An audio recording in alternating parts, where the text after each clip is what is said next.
Yeah, you never know. Good morning. We'll be on lesson 12 today because we're going in numerical order. And we're going to do the Passover with the Passover and with the Passover with Jesus. And you may have noticed in the sermon there was mention of the Passover because it's important. It's all threaded through the Bible. And I think it's interesting for us, though we don't celebrate the Passover as the Passover, we do celebrate the death, burial, and resurrection of Jesus every Sunday, and I hope we really celebrate it every day, but we partake in it with our communion every Sunday, and I think that's really important to have an understanding of what all the issues are to the Passover. So, unrelated to that, I thought we'd have a contest real quick. I'll come up with the prize as soon as I decide what you guys want to give as a prize, but we'll call it Who's Had the Most Recent Grandbaby contest. So we had a grandbaby about 25 and a half hours ago. So so Grant and Kristen, they were here, about 3 weeks ago, and she was at the time pregnant, and then and Chandler is 2.5, and now Tatum Grace is a day old. So she was born very healthy yesterday. We're very thankful for that. So Chandler stayed with us last night. Well, thank you. Appreciate it. It's fun. That's our 4th grandbaby, so we don't have very many, but we're working on that. So the nice rebound. So yes, absolutely. So given that, our trivia question, and I'll accept 2 answers, and I'm willing to debate other answers if you have them. But our trivia question, we named 2 grandchildren of King David. So, since we're thinking about grandchildren today, I'll point that out. Name 2 grandchildren of King David. It may not be as easy as you think, but it is in the Bible. So that's what qualifies as Bible trivia. You can go to heaven if you don't know 2 grandchildren of David. But it is in the Bible. So you can look that up because it's in the Bible. You know where to find it, of course, in the stories about, or in the genealogies. Where are the genealogies chiefly found for the Old Testament? Well, there are a lot of genealogies in Numbers, I agree. However, would David's genealogy be in Numbers? No, because David was born to Jesse somewhere in what book? Ish. It doesn't talk about his birth, but we know he was the son of Jesse in 1 Samuel. Yeah. So somewhere after 1 Samuel would be genealogies. What would you say if you were to say, I think I really should chronicle my family line? What book would that possibly fall in? Oh, Chronicles, yeah. You almost always can reliably find genealogies in Chronicles, the first handful of chapters of First Chronicles. So there's a clue for you. Let's say, as just in the way of, a possibly random other thought. Rehoboam is one. Yes, Rehoboam, the king of Judah, right? Because David was the king of Israel. Solomon was king of Israel, and then Solomon's son Rehoboam became king of Israel, but then was debated by Jeroboam, and Jeroboam became the king of Israel and the upper 10 tribes, and then Rehoboam became the king of Judah, the tribes of Judah and Benjamin. And so that is correct. Rehoboam was one because Solomon is the son of David and Rehoboam son of Solomon. So by definition, that makes him his grandson. Where else do we find genealogies in the Bible that we talk about sometimes? There's certainly the genealogy like of Noah in Genesis 10, which wouldn't apply because David came after Joe. In Matthew, very good. Matthew is one place. What? Jehoahaz, Jehoahaz. I say I'd be willing to debate that. So where would you find that? Where did you? 2 Chronicles 35. 27. All the events from the beginning to end are written in the book of the kings of Israel and Judah. And the people of the land took Jehoahaz, son of Josiah. Yes. Jehoahaz, how I pronounce that, but that's okay. I mean, English. I was going to say we can always debate how to pronounce a name in Hebrew. Although I think we all agree on David. Is that true, David? Yeah. Okay. It's not David, but that does bring up the interesting point. What was the name of David's son Daniel when first mentioned? You don't have to look it up. It's in Second Samuel 3, he's listed as Keliab, and then later he's listed as Daniel.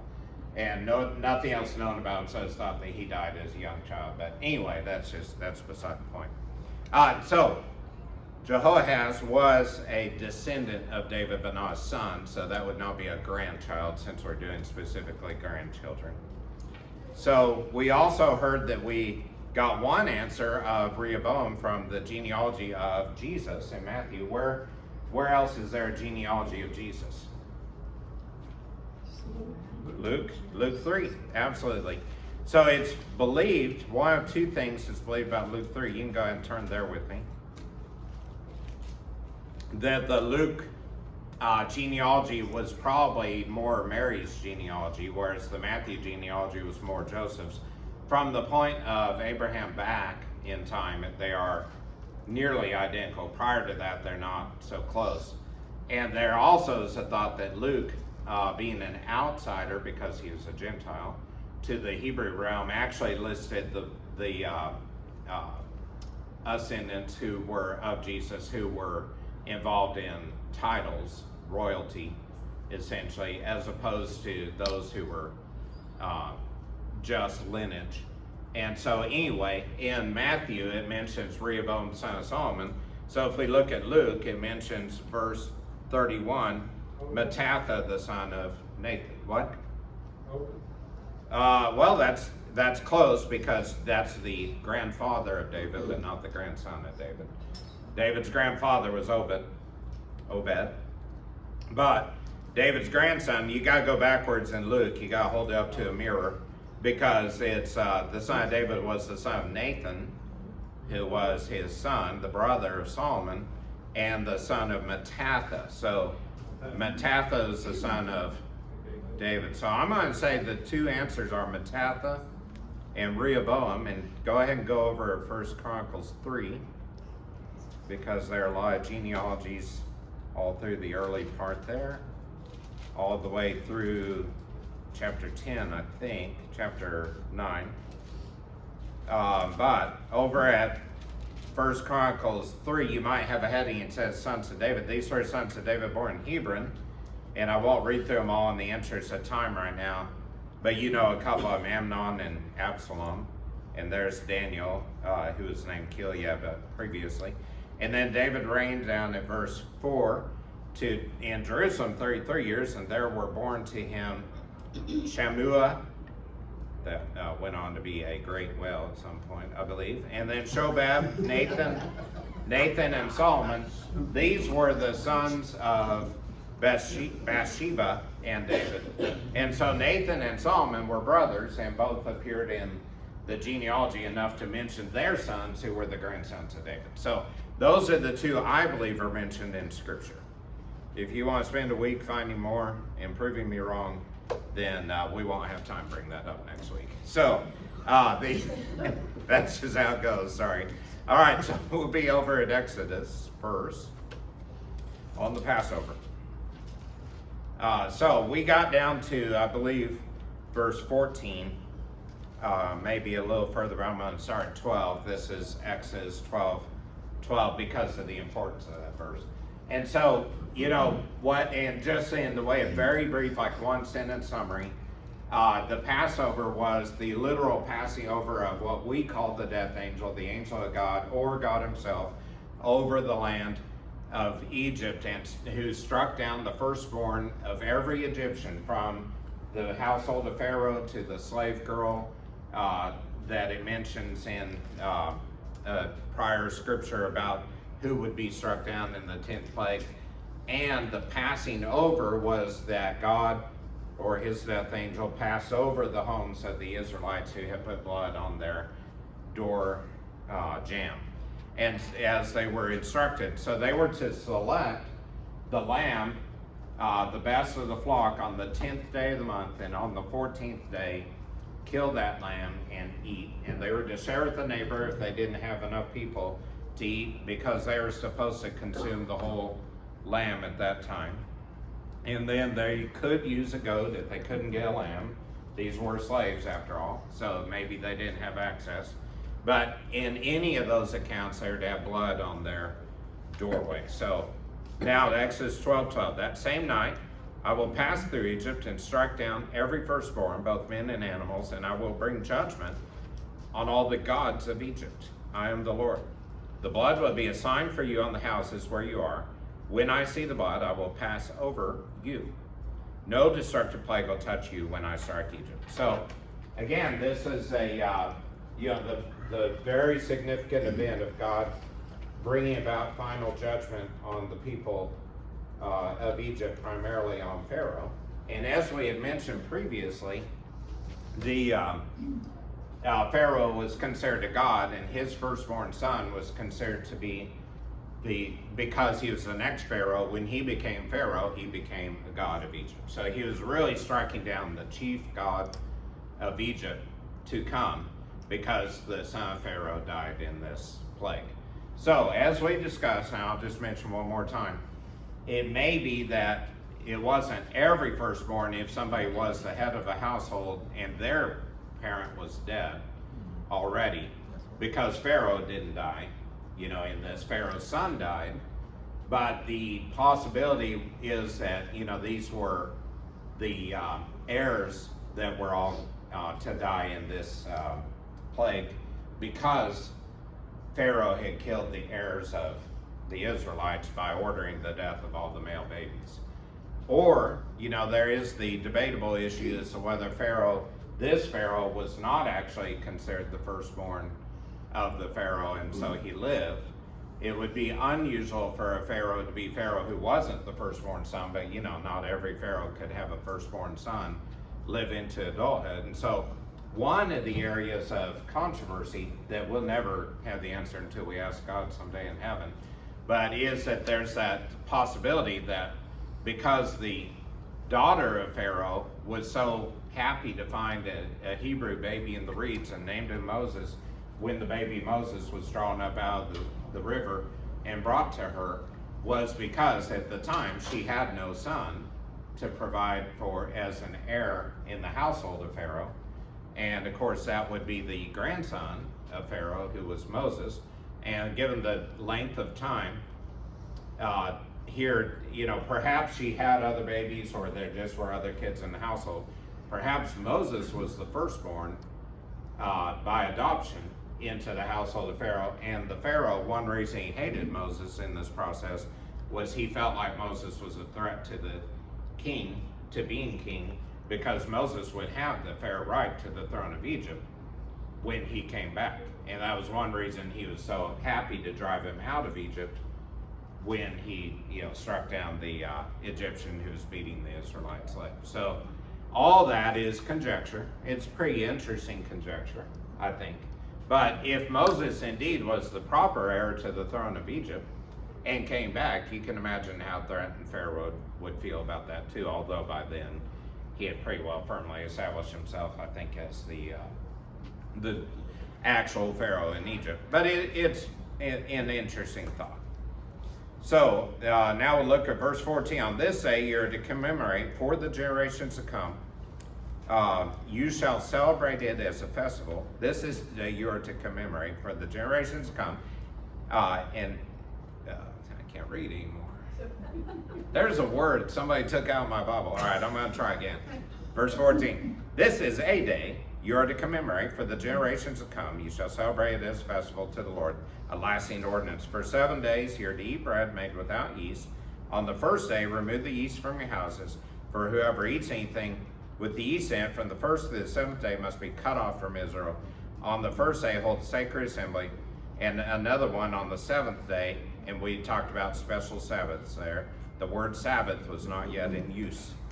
Do no work on all these days except to prepare food for everyone to eat. That is all you may do. Celebrate the feast of the unleavened bread, because it was on this very day that I brought your divisions out of Egypt. Celebrate this day as a lasting ordinance for generations to come. In the first month, you are to eat bread made without yeast, from the evening of the 14th day to the evening of the 21st day. For 7 days, no yeast is to be found in your houses. Whoever eats anything with yeast in it must be cut off from the community of Israel, whether he is an alien or a native born. Eat nothing made with yeast. Wherever you live, you must eat unleavened bread. So we talked about last week, and I think I threw a little confusion in about the leading up to the Passover. The lead up to the Passover was selecting the lamb on the 10th day and sacrificing the lamb on the 14th day of the month of Abib, or the month of Nisan, Nisan, not like the car. And so in that month of Abib, A-B-I-B, or Nisan, they were to select the lamb on the 10th day, sacrifice on the 14th, and then began the festival of unleavened bread for 7 days. And what I mentioned, the first day and the 7th day were special Sabbaths to come, because the word Sabbath wasn't actually used until the 10 Commandments a few chapters in and a few days later, because within a few days they made it down to the mountain of God, Mount Sinai, and Moses went up for 40 days, came down with the new law, the 10 Commandments that we call them, and one of those, of course, is keep the Sabbath day, and that was the commanded time to keep a Sabbath day. Prior to that, there was not a command for that. And so they were to, on the 15th day of Abib or Nisan, have the Feast of Unleavened Bread until the 21st day. And as we discussed last week, that can't be Saturday the way the calendar works, because like Sunday, a week from today, is 8 days from now, because you have Sunday, Monday, Tuesday, Wednesday, Thursday, Friday, Saturday, 7 of them, and then Sunday is the 8th day. So in the process of having a special Sabbath, they were to commemorate this day. The day after the Passover night was the first special Sabbath, and the second one was 7 days later. So that can't be Saturday, because the Sabbath day in general was a Saturday. The special Sabbath days could be different days of the week, depending on the 15th day of Nisan and the 21st day of Nisan. I hope that makes sense, because I don't want to bore us more in talking about it, but I think it's important to realize there are special Sabbaths in the laws that God gave the people for commemoration and rest.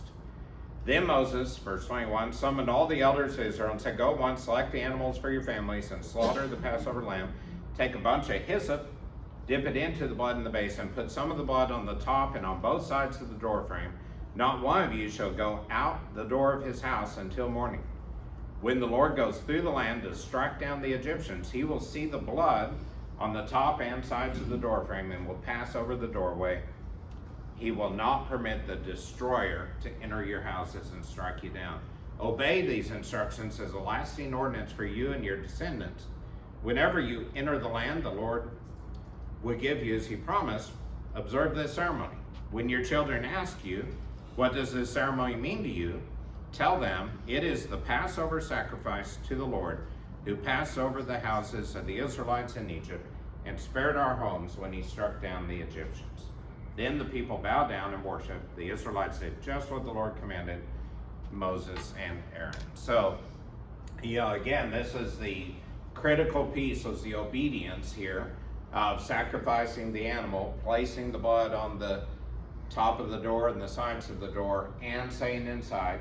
And then, of course, we mentioned briefly last week, they were to have themselves ready to go. They were to be dressed with their tunic tucked in, have unleavened bread, because it wouldn't require preparation, it wouldn't waste, it wouldn't become infested with disease and maggots and whatever, because it's unleavened. We all know nobody eats it by choice. They only have it as a ceremonial deal, but that's so that they could travel through the desert with their unleavened bread and not be slowed down in any way by the need to prepare food, and for the realization that God would allow them to get through this without having to go back to Egypt, get anything, essentially. That's what it basically boils down to, is they're to be ready to leave and ready to go with that food that didn't need further preparation. Yes?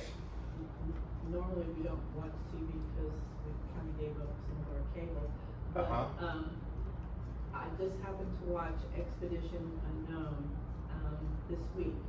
And Josh is, you know, the guy that goes on all these different expeditions. He went to Mount Sinai. Oh, interesting. And a guy that is an expert on Egypt and Egyptology took him to where they did the hieroglyphics on the pillars. And this is funny, the basis of the cow came in Egypt, and they think that, you know, when Aaron had the cow and everything, that came from the practices of that combination of Judaism and Egyptology, whatever that is, of the cow and the significance of it. But interesting. Yeah, I don't think Aaron just made that up, you know. I mean, I think that does make perfect sense. So her comment was, even though she hasn't watched TV in years, she saw a TV show this week. That's just all the comment that I got. But no, just kidding. So but it was exploring Egypt, Egyptian history and culture at Mount Sinai, and observing some of the hieroglyphics with the cow involved too. There was the golden calf that Aaron had the Israelites make an error, and then of course they had to eat it all and swallow it up, and you know, that's a pretty challenging thing too. I'm guessing the rheumatoid arthritis got better because gold is a long-term treatment for rheumatoid arthritis. But other than that, I think it was kind of punishing. But that is very interesting. And you know, Mount Sinai, Mount Horeb, the mountain of God, whichever term you want to use, because both are used in Scripture to describe that location, Mount Horeb and Mount Sinai, has been closed to the public for quite some time by the Saudi Arabian government. And you know, I think that that's been fine, because you know, one of the commandments was have no graven image, and when they built the altar to God, they were not to inscribe anything on it. They were just to make an altar to God. And I think God didn't want a local shrine. I think he wanted the people to realize he was going with them. Cloud by day, fire by night, carry the tabernacle, have the ultimate, you know, place of worship be the Ark of the Covenant, the place for God for worship, and then the altar where they could do their sacrifices. I think he wanted them to realize that anywhere the Israelites went, God was with them. I don't think he wanted them to think of the mountain of God as the only place they could go and worship God. So I think that some of that is probably an unwitting issue of the Saudi Arabian government to keep people from overdoing essentially the worship of Sinai. I've long thought the reason that God took the body of Moses and hid the body was, as we read at the end of Deuteronomy, when he was done, before the Israelites entered, into Canaan, he went out up Mount Pisgah and looked over the territory and saw it, and then God had him die and took his body and hid it. And I think the reason was that he didn't want the people to go back and make a shrine of Moses, their hero for all those years. God was to be the one worshipped. So anyway, I digress off the topic a little bit, but in verse 29, yes? I have a question. Do you think there's a significance of God telling them not to go outside the door of their houses and if so far? Absolutely. There are two reasons. That's a good question. So the question is, do I think there's significance to God telling them not to go outside their doorway, and why? And I think absolutely yes. And I believe, and I appreciate you bringing that up, I believe it was because when God said back at verse 13, the blood will be a sign for you on the houses where you are. When I see the blood, I'll pass over you. No destructive plague will touch you when I strike Egypt. I think the presence of either the angel of death or of God himself, when he said, I will pass over, would be too much for the people. And so I believe that once they were enclosed in their house, their place of shelter, I don't know that we could even consider most of these to be houses if we were honest about it. But I think in their place of shelter as slaves in the land, primarily the land of Goshen, but all throughout Egypt, I believe, if they put the blood, and God acknowledged their obedience by passing over, but they also stayed inside, they wouldn't face the fearsome presence of God.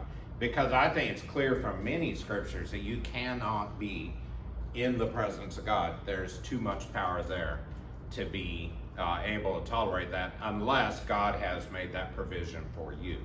So to me, a fair example of that is over at Exodus 48, if you want to turn there real quick. 40. Around verse 8, set up a courtyard, put the curtain at the temple entrance to the courtyard of the temple, take anointing oil in the tabernacle, anoint everything.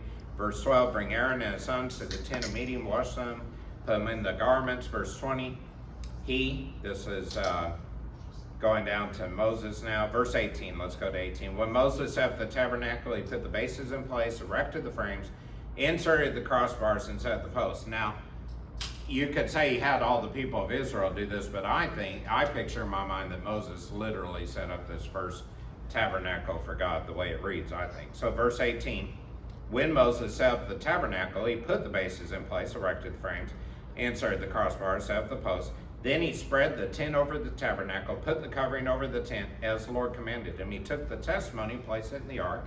Those were, of course, the refashioned tablets of the commandments. Attached the poles to the ark and put the atonement cover over it. Then he brought the ark into the tabernacle and hung the shielding curtain and shielded the ark of the testimony as the Lord commanded him. Moses placed the table in the tent of meeting on the north side of the tabernacle, the curtain, set out the bread on it before the Lord as the Lord commanded him. He placed the lampstand in the tent of meeting opposite the table on the south side of the tabernacle, set up the lamps for the Lord as the Lord commanded him.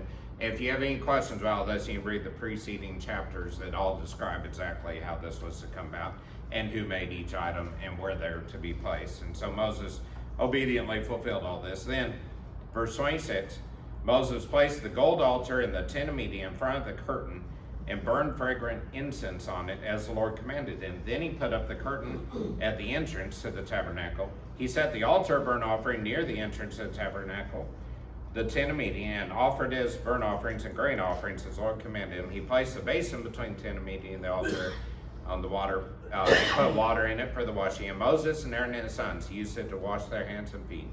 They washed whenever they entered the tent of meeting or approached the altar as the Lord commanded. Then Moses set up the courtyard around the tabernacle, which kept the non-Levites back, and around the tabernacle and altar, and put up the curtain at the entrance of the courtyard.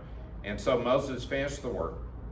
Then the cloud covered the tent of meeting, and the glory of the Lord filled the tabernacle.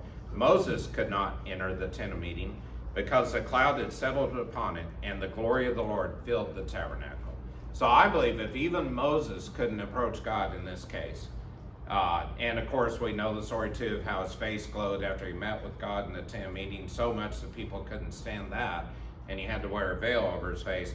I think it is very significant that once the glory of the Lord settled at the Ark of the Covenant, as he had said he would sit between the cherubim and essentially be always present with the Israelite people in that fashion, that significant glory of the Lord could not be observed going through Egypt and taking the lives of the firstborn as he had said he would do because of the disobedience of Pharaoh and the Egyptians. So, yes. And I'm sorry to backtrack on this, but that's all right. I've had this ongoing debate with myself of who this destroying angel is. Oh, yes. Okay. And when you see the Ten Commandments movie, it's a green haze, yes, that floats around. In Psalms, he unleashed against them his hot anger, his wrath, indignation, and hostility, a band of destroying angels. Mm-hmm. So, in your most learned opinion, is this an actual, do you feel like that there was an actual form of angels going into each of the households that did not have the blood and did their job, or was it, do you think it was more of a spiritual thing where, or not spiritual, but the people who didn't have the blood, were they just walking around and all of a sudden, boom? It's a really good question. So the question essentially to encapsulate it for the tape here is, what do I think was the presence of the destroying angel? Was it a host of angels, as is commented on in a couple other verses in Old Testament scripture? Was it a destroying angel like it's depicted in the Ten Commandments documentary movie about that it was sort of a greenish, ghostly looking, but rather mean and scary looking angel, which is probably a pretty fair depiction, honestly, because the presence of angels is always a fearsome thing, it seems, to the people around them, or God himself, or how would I view that? And so, just for the sake, your wife had just walked in. Yes, he was asking the question the entire class time before you got here. He didn't miss anything. But anyway, I think the most fair answer is that when you see God creating, it seems to always be a plurality. And like, for instance, let us make man in our image in the Garden of Eden, when he described that term. And when looking at the issue that angels seem to be the ones who carried out the will of God in so many ways, including the visit to Abram to tell him that Isaac could be born. There were 3, then 2 went down Sodom. Then he suddenly says, the Lord stayed with Abram, as opposed to one of the 3 angels stayed with Abram. When he goes to, say, for instance, Manoah, and says, Gideon's going to be born, and Manoah worships him, the angel, and the angel said, don't worship me, because, it's God that you worship. And then it says, so God did as he had said. This was clearly the pathway of God to Manoah, but using the angel maybe so that Manoah wouldn't die in his presence. So, having said all that, I think that this was God passing over Egypt, because he said, when I pass over Egypt, I will spare you, Israelites, who have blood on your doorway. But I think the host of angels carried out the mission the way I would envision that. So, I don't personally think it was one particular angel going through each house. It's almost the way people, and I don't mean to be ridiculous about this, but the way people depict the idea of Santa Claus presenting gifts around the world. I think most people would realize that there is, not a technical way to present those all overnight, all over the world. And I sort of view that as God commanded this, but as angels who were his intermediary servants would carry out his mission. I think that they were heavily involved in the creation, not as creators, but as enactors of the will of God, because we even read later about how angels wonder about spiritual matters, and how, God dealt with sin and mankind, and when the earth will end again, that angels long to know those things, but they just don't. And I think it's because they've been intricately involved, but not having the power themselves to do those things outside God's will. So I hope that answers it somewhat. Yes. I think also the other passage that I think of when I think about the angel in this circumstance would be at the end of 2 Samuel 24. And this was when David counted his fighting men and sinned in that process of ego. He was given 3 options for punishment, and he chose the plague on Israel. So let's verse 13, 2 Samuel 24:13. So Gad went to David and said to him, shall there come upon you 3 years of famine in your land, or 3 months of fleeing from your enemies, which he knew a lot about? He had fled from Saul and Absalom for a long time, while they pursue you, or 3 days of plague in your land. Now then, think it over, decide how I should answer the one who sent me. And so obviously none's a great option, but he picked the 3-day plague. So verse 14, David said to Gad, I am in deep distress. Let us fall into the hands of the Lord, for his mercy is great, but do not let me fall into the hands of men. Kind of an interesting fear there. So the Lord sent a plague on Israel from that morning until the end of the time designated, and 70,000 of the people from Dan to Beersheba died. And Dan, of course, was the most northern city in the land of Egypt, of Israel, Israel at the time, and Beersheba was the most southern city at the time. So from north to south, 70,000 of the people from Dan to Beersheba died. Then the angel stretched out his hand to destroy Jerusalem. The Lord was grieved because of the calamity and said to the angel who was afflicting the people, enough, withdraw your hand. So this possibly could have been the same angel, if you want to view that as, a death angel, and I'm fine with that. I think that's okay too. It's just that there are other references to bands of angels. But this angel appeared to be, very distinctly singular, for one thing, death-bearing for another, and I believe circled from Dan probably across the area of the Jordan to the east side, circled down to Beersheba, and was coming back up to Jerusalem. And of course, then God said, enough, withdraw your hand. The angel of the Lord was then at the threshing floor of Araunah the Jebusite. When David saw the angel who was striking down the people, he said to the Lord, I am the one who has sinned and done wrong. These are but sheep. What have I done? What have they done? Let your hand fall upon me and my family. And of course, at times it did.